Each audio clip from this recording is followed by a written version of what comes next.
So for more on this, let's bring in SABC News reporter Elrees Mashaba. Elrees, if you can hear me, good afternoon. Thank you for your time. Bring us the latest up to speed. What's happening on your end? Sure.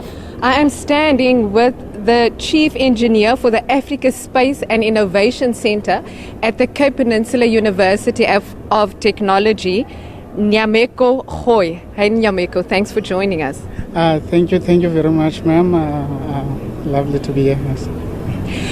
You launched a space program at CPUT. Tell us about the space program that you launched. Basically, the space program started in 2009, whereby we saw the void where training upcoming space engineers for South African space industry, which was also in its infancy then.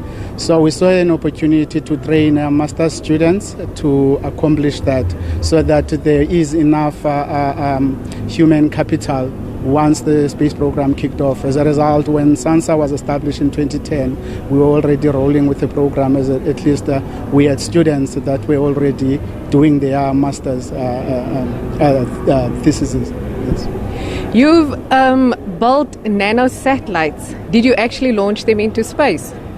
Yes, ma'am. From my previous conversation, actually, those students that started in 2009, they managed to launch this satellite, which we call CPUT, but other name is CPUT.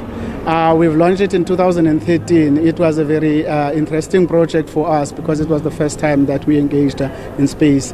Basically, this was a student, core student project whereby we launched an antenna as a payload, which we used to characterize the antennas that are monitoring our ionosphere, which is space weather.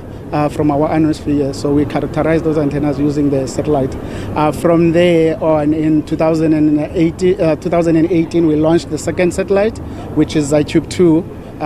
The satellite carried an AIS receiver, which we utilize as a demonstration, of course, to detect vessels in our economic exclusive zone, which is our waters around South Africa, in our coastline.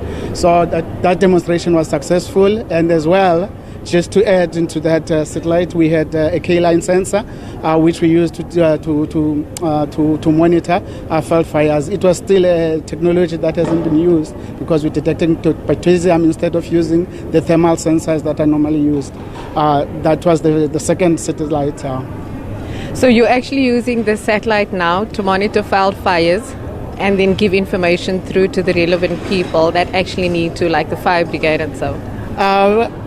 This was a demonstration mission. So what we mean by demonstration, basically capability that we can do it.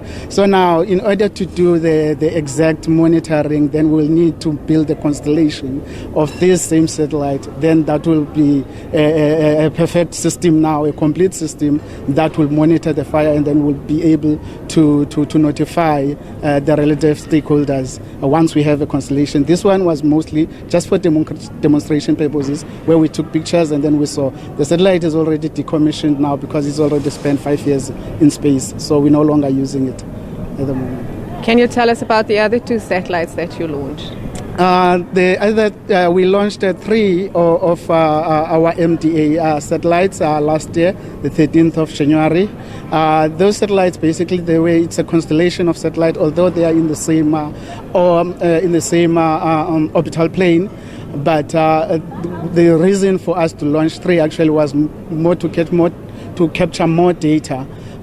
They are nicely spaced together in space. So currently we're still operating the satellites. They are live, and we're still monitoring them. The next one now, it will be our most advanced satellite, which will be now a complete VDES system.